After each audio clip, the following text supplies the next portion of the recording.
Big breaking news in the 100. Kane Williamson has pulled out.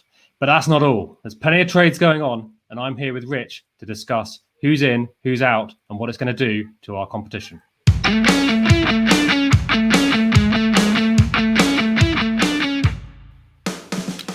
Welcome back to the 100 Club. This is Tom with a breaking news update, and I'm joined by Rich. Hey, how you doing? Yeah, right. Sorry to disturb your busy schedule, I know. But I couldn't help myself. Yeah, go on. What's happened? Well, you'll have seen it yourself. Kane Williamson, New Zealand superstar, pulled out of the Birmingham Phoenix. Slightly surprising news. Were you tracking this one? I have been tracking this one. It is slightly surprising news because he's not doing it for quarantine reasons or because he needs a break. It's actually due to injury concerns. And I've heard that he's actually going to be staying with the team in a mentoring capacity, just not playing. That's interesting. I hadn't actually got that bit. So, yeah, you can understand elbow injury has been bugging him, I think, for about 6 months. So if the doctor's orders are give it a rest, then you can understand that. But they haven't been slow about finding a replacement either, have they? So they've picked up Finn Allen. Yeah, he's been playing in the Blast up at Lancashire. Very exciting young wicketkeeper batsman. I think a pretty decent replacement for Williamson, fellow Kiwi. Yeah, more than decent, I'd say. Certainly in this short form. I think certainly at one point he was the holder of the highest average strike rate in T20. So brings a really attacking option to that Birmingham Phoenix lineup. I think we've been speculating from early on, where Finn Allen might. It was more a case of where rather than if. We thought he might go to the Southern Brave to replace Warner, but no, I think this makes perfect sense for him to go to the Phoenix. Yeah, so not a huge net reduction, although clearly Kane Williamson is a superstar. We'll probably see him again in a future year, so not too bad. But they've had other news today. So their left arm fast bowler Shaheen Shah Afridi, the young Pakistani fire breather, has pulled out as well. But that is for international commitments on this occasion. I think, yeah. Yeah, not much that could be done there. Tours have had to be rearranged, and I think international cricket comes first. So yeah, we haven't got to our Birmingham Phoenix squad profile yet.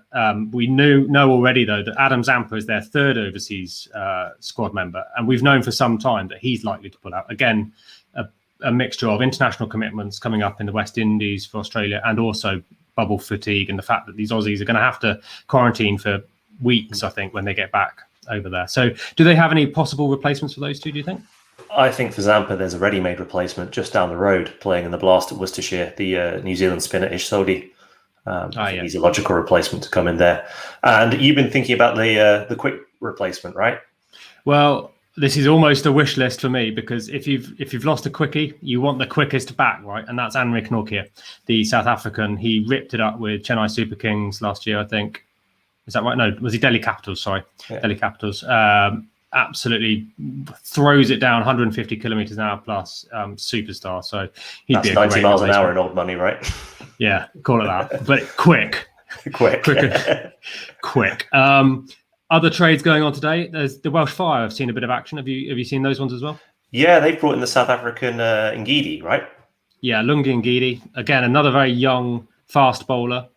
Interesting guy, actually. He's over as Anrich Nortje will be as well, with the South African team touring Ireland just around the very start of the tournament. So available. Played first T20 international, I think, in 2018, won man of the match on his debut. Then started his first test match a year and a half or so later, won man of the match on his debut for that as well. So plenty of quality there. And I think he's a Titans bowler down in their T20 format. Yeah, makes a lot of sense. I think they've also brought in as cover for Kieron Pollard, who's going to miss part of the tournament, the New Zealand all-rounder Jimmy Neesham, who's currently playing with Essex in the Blast. Yeah, I couldn't quite work that one out. So they're going to lose a bit of Pollard, but they've got Jimmy Neesham to cover. Fine. Yeah. But they've also brought in Glenn Phillips, I think, or that's the rumour on ESPN. Quick info is that Glenn Phillips is going to come in. So I don't know if they can split their overseas commitment. Sounds like they'll be able to. You'd have thought that they might be able to make a kind of special dispensation, given that this is the first year of the tournament. I don't know whether it's... One thing I don't know about 100, whether it's only 3 overseas players in the squad or 3 overseas players in the team. So I guess we're going to find out. We're going to find out. There's a bit of speculation there, but Glenn Phillips is going to play somewhere. I'm absolutely convinced of it. He's been going at around 90 average in the T20 Blast and strike rate over 170. So he's been threatening the windows around the county grounds. There's one other lever from the Welsh Fire squad, of course, which is Jai Richardson. So that's the Lungi Ngidi move. I get that one. And we talked about that. We talked about that a few weeks ago. The Australians who were likely to miss out, and Jai Richardson was in that list. He was, and there's one more who has been confirmed as pulling out today as well, which is the Trent Rockets, Coulter Nile, who is out. But they've got a replacement already, right? Yeah, they're talking to Wahab Riaz, the Pakistan paceman, who just coming out of the PSL season. He's not in the Pakistan squad that Shaheen Shah Afridi is involved in, so he'll likely be available to play.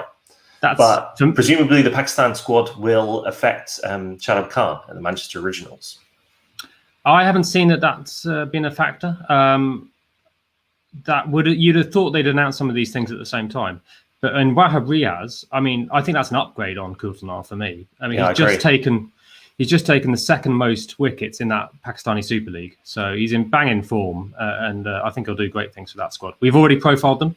We'll get into the Welsh Fire and Birmingham Phoenix in the coming couple of weeks.